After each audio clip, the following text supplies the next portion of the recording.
اعوذ باللہ من الشیطان الرجیم، بسم اللہ الرحمن الرحیم۔ سورہ نمبر 9، آیت نمبر 18۔ انما یعمر مساجد اللہ من آمن باللہ والیوم الآخر واقام الصلاۃ وآت الزکاۃ ولم یخش الا اللہ فعسى اولئک ان یکونوا من المہتدین۔ اللہ کی مسجدوں کی رونق و آبادی تو ان کے حصے میں ہے جو اللہ پر اور قیامت کے دن پر ایمان رکھتے ہوں، نمازوں کے پابند ہوں، زکوٰۃ دیتے ہوں، اللہ کے سوا کسی سے نہ ڈرتے ہوں۔ توقع ہے کہ یہی لوگ یقیناً ہدایت یافتہ ہیں۔ ہمارا قیامت کا ٹاپک چل رہا ہے، اور اس میں نماز اور ٹاپک کا جن آیات میں اکٹھا ذکر ہے وہ آیات شیئر کر رہا ہوں۔ یہ اس سب ٹاپک کی آج آخری ویڈیو ہوگی۔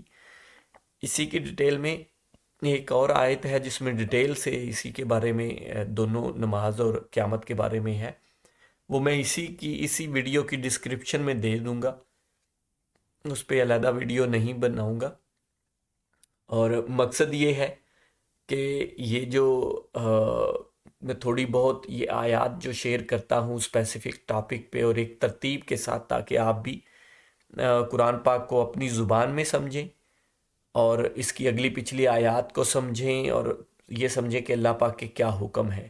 مقصد صرف یہ ہے کہ اللہ پاک کے حکم جو ہیں وہ براہ راست ڈائریکٹ ہم ان کو سمجھیں، غور و فکر کریں۔ میں تھوڑی بہت اس کے ساتھ ڈیٹیل دے دیتا ہوں، یہ کوئی فائنل نہیں، میں مفتی نہیں، کوئی عالم نہیں ہوں۔ آپ خود جو سمجھیں، خود اس کو دیکھیں، وہ خود اس کو سمجھنے کی کوشش کریں۔ میں بس اپنی کچھ سمجھ شیئر کر دیتا ہوں آپ لوگوں کے ساتھ، تاکہ تھوڑا انٹریکٹیو رہے یہ ویڈیو وغیرہ۔ اس آیت کے بارے میں، اللہ کی مسجدوں کی رونق و آبادی تو اس کے حصے میں ہے جو اللہ اور قیامت کے دن پر ایمان رکھتا ہے۔ بڑی ڈیٹیل سے بتا چکا ہوں، یہ قیامت جو ہے، قیامت کا دن ہونا ہے، یہ اللہ پاک کا کے ایمان کے ساتھ اس پہ ایمان ہونا بہت ضروری ہے۔ اور جو مین پیغام اللہ پاک قرآن پاک کے تھرو دے رہے ہیں ان میں سے ایک یہ ہے۔ ایک تو سب سے پہلے بات تو اللہ پہ ایمان لانا اور توحید و شرک کا ہے، سب سے امپورٹنٹ تو وہی ہے۔ اللہ پہ ایمان لانا اور توحید کا خیال رکھنا اور شرک سے بچنا، یہ سب سے امپورٹنٹ یہی ہے۔ اس کے بعد یہ کہ ہم اللہ کے بندے ہیں، وہ ہمارا خالق ہے اور اس کے ساتھ ہمارا مالک بھی ہے، اور یہ دوسرا پیغام ہے مین۔ اور اس نے اپنے رسول اور کتابیں نازل کی ہمارے لیے اپنے فرشتوں کے تھرو، یہ تیسری چیز ہے۔ اور چوتھی چیز یہ مین یہ ہے کہ قیامت کے دن ایک قیامت کا دن آنا ہے، اور اس دن ہم نے اللہ کے سامنے پیش ہونا ہے، اور ہم جو اس زندگی میں جو اللہ پاک نے ہمیں پیدا کر کے موقع دیا، اس میں ہم جو کچھ کرتے رہے ہیں اس کا ہم نے جواب دینا ہے، ایک ایک چیز کا۔ یہ پورا پیغام ہے، یہ مین پیغام ہے قرآن پاک کا، یہی مین قرآن پاک کی۔ اب کوئی آیت، کوئی سورہ نکال لیں، انہی چیز کی وضاحت بیان ہو رہی ہے، اور یہی ہے۔ اور کرنے والے اعمال میں سے اس کی یاد دہانے کے لیے اللہ پاک نے 5 وقت کی نماز ہم پہ فرض کر دی، اور سال بعد کے روزے فرض کر دیے کہ سال بعد ایک تربیت کر دی جائے، اور ڈیلی اس کی یاد دہانی کے لیے 5 ٹائم کی نماز کر دی، اور جو کماتے ہیں اس پہ لیے غریبوں کا حصہ نکال دیا، زکوٰۃ اس پہ کر دی۔ اور حج جو ہے وہ ضروری نہیں ہے، اگر آپ کے پاس آپ صاحب حیثیت ہیں تو زندگی میں ایک بار کا کہہ دیا ہے۔ یہ پورا دین ہے، باقی ساری اس کی وضاحتیں ہیں اور اس کی ڈیٹیلز ہیں۔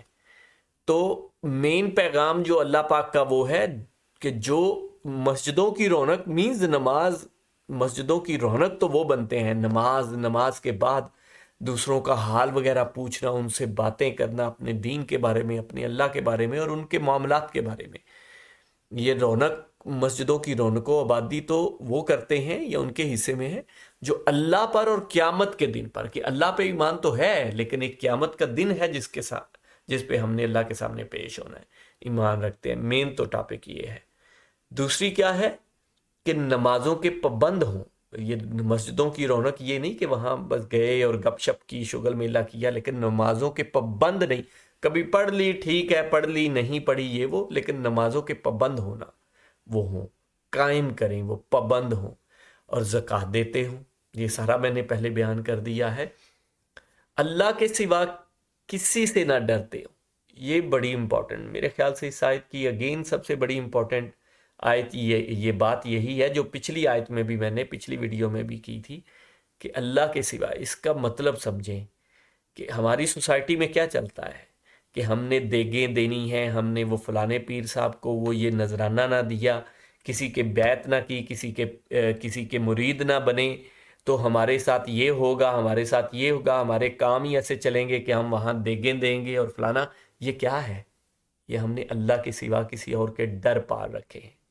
یا اس کے علاوہ بھی اور بھی، میں یہ ان ڈروں کا ذکر کرتا ہوں جو ہم نے دینی لحاظ سے ہمارے اوپر امپوز کر دیے گئے ہیں کہ یہ دین ہی ہے، اس کو دین بنا کے پیش کیا جاتا ہے. میں صرف ان کا ذکر کرتا ہوں، ورنہ تو اور بہت سے ہمارے ڈر ہوتے ہیں کہ میں نے یہ نہ کیا تو یہ ہو جائے گا، یہ ایسا ہے ویسا ہے.